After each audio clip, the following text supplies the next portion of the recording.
be honest with you. Like, I know the big man talk, but Theis has played really, really well. And for all the faults of Williams and then Cantor kind of getting lazy on D, both of those players are adequate. And depending on what you're trying to get on any given night off the bench, I don't think it's really that big of a deal. And I think Theis is giving you what you need, but it will really help when they've got guys all over on that starting unit with him that are all able to score and draw the attention off, because his pick and roll is only going to get better, I think, as the season goes on. And the more shooters they have out there, the more likely they are to find the open man. And that throws right to the next game.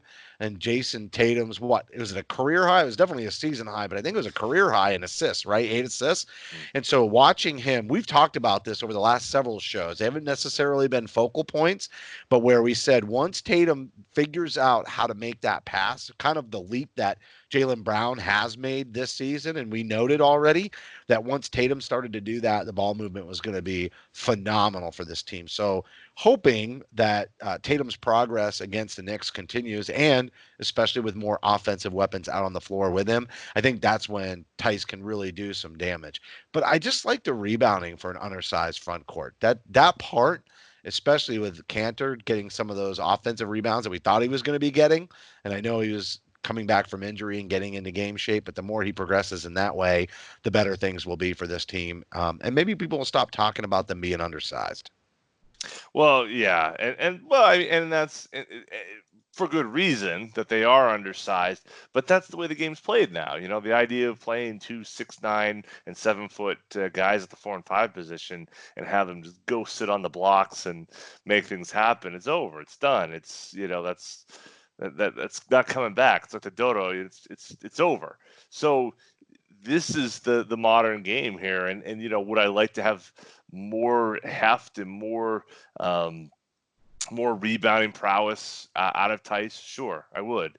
But, I think for the way that Brad wants to play, he's a better fit than Cantor. He's certainly more reliable than Rob Williams is at this point. So, it makes sense to keep going. I'm surprised we haven't seen as much shooting from Theis and stretching it out from 3 as we've seen in past years. But he's really effective at what he is doing. And the fact that he isn't, looking for those shots, it's just all the more reason that it's allowing Jaylen and allowing Tatum and allowing Kemba and Hayward to kind of do what they need to do.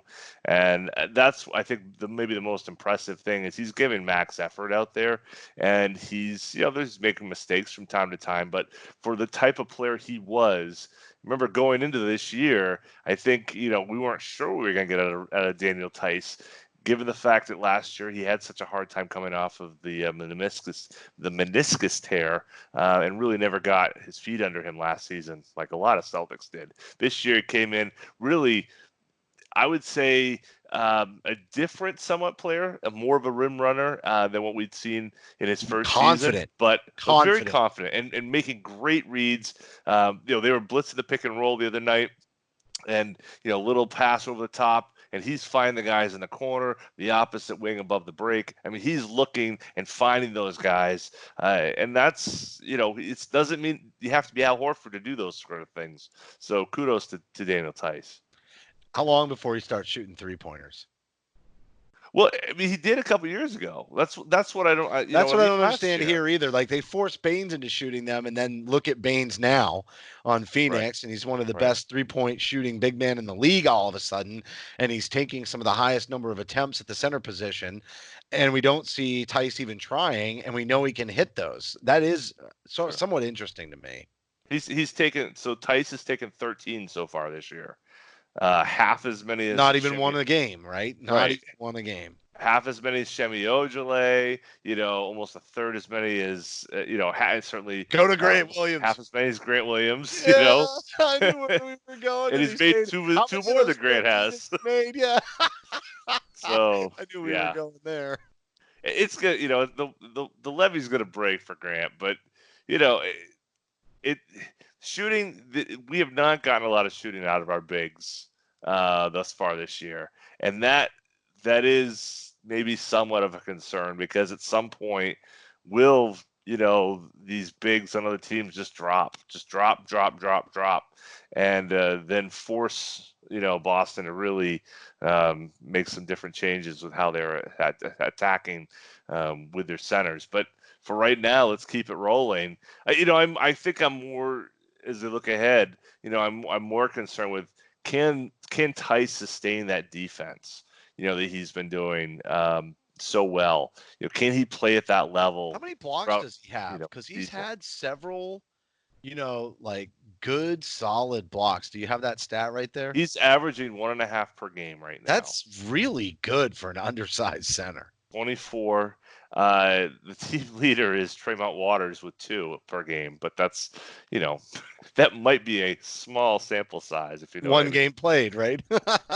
Also, he's 5'10", so another reason for it to be a small sample size. What a hustle guy in that game, though. He deserves that average, even if it's one game. Total hustle, great energy off the bench. You got to think we're going to be seeing him again pretty soon, and who knows? Maybe they'll call him up for the Miami game in lieu of Marcus Smart being out, and Hayward's probably not going to be back for the Heat game, right? So, G League Player of the Month. Tremont Waters. So second Red Claw ever to be named to that honor. So who was the other one, that undersized guard that went to the Pelicans? Is that who the other one was?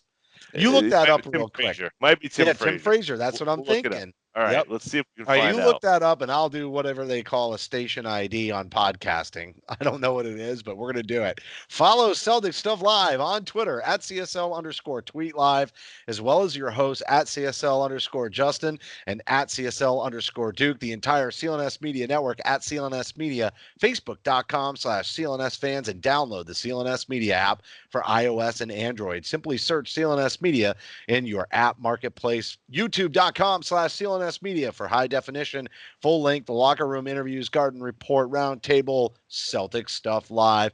John, can you tell that I had like a super massive Starbucks grande before we got on this baby? I got the sense of that. Yeah. Gonna be up for a while, buddy.